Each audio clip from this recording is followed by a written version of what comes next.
Today I'm going to show you how to make a really cool candle-powered putt-putt boat using household items. To make it, we're going to need an empty drinks can, some blue tack, 2 straws and an empty juice carton. First we're going to make the boiler, and we'll start by taking our Coke can, cutting off the top and bottom with a pair of scissors and turning it into a flat sheet. Then we'll cut a straight line down one edge, and from that mark out a rectangle 6 cm wide by 18 cm long. Be very careful not to cut yourself. Once we've cut that out, we need to gently fold it in half, but don't push down hard on the fold as we don't want it to tear. Next we need to mark out a 1 cm line around one half of the boiler and cut it out with our scissors. So we should now have something which looks like this. Next we're going to take our blue tack, warm it up in our hands and roll it out into a long worm about ½ cm fat.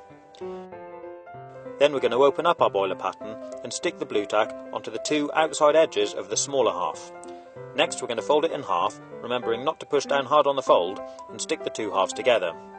Then we're going to take a bit more blue tack and put it on the edges. It should look like this. Next we're going to fold over the tabs on both sides and gently crimp it all the way up with some pliers to form a seal. Then we need to take our scissors and cut off the excess tab to leave one long tab along the bottom. Next we're going to take our blue tack and push it into a flat strip about 1 cm wide. Then we're going to wrap it around the end of one of the straws, followed by the second. Add a bit more until the straws are well sealed in a good plug of blue tack. Next we're going to open up the end of our boiler, be very careful not to cut your fingers, and push in the straws and blue tack plug. Add a bit more blue tack to form a good tight seal. It should look like this. Then we're going to take our scissors and cut the bottom tab along each side of the straws.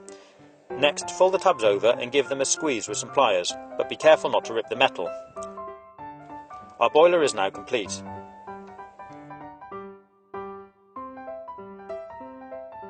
Next, we need to test its airtight by dipping it into a bowl of water and gently blowing through the straws. If you see any air bubbles leaking, give that area a gentle squeeze with the pliers and try again. To make the boat, we're going to take our empty juice carton, mark out and draw a line down the middle of it and cut it in half. To make the cabin for the inside of the boat, cut the bottom off the half with a plastic lid. Or if you have another empty juice carton, you can cut the bottom off that to make a slightly bigger cabin. I've also cut out some windows and we'll be fixing this in place later. Next we need to cut a small hole in the bottom of the boat for the 2 straws to go through. This should be roughly halfway up the carton and in the middle. Then we need to put a thin ring of blue tack around the hole on both sides. Next we're going to take our boiler and poke the 2 straws through the hole. Then we're going to fix the straws firmly in place to the bottom of the boat with a strip of tape, making sure the straws run to the back of the boat and are central. Then cut the straws off flush with the back of the boat. Next, using a stapler, we're going to fix the cabin in place. And finally, we need to make sure the blue tack rings around the straws are pushed together to form a good seal. Our boat is now watertight and complete, but to use it we first need to prime the boiler with water. To do this, we're going to take one of our straw offcuts and snip the end. Then we're going to poke it into one of the straws at the back of the boat, and with a mouthful of clean water, blow water through the system until it comes out of the other straw. The boiler is now primed and ready to use. All we need to do now is drop a tea light candle under the middle of the boiler, put it into the bath and wait for it to warm up. It shouldn't take long for the boiler to start popping, and off she goes. After a while you might find that the boiler leaks and doesn't work properly, in which case you might need to seal it with some more blue tack. Or if you have any, you could make a boiler using epoxy glue rather than blue tack. This is far more durable and should last a lot longer.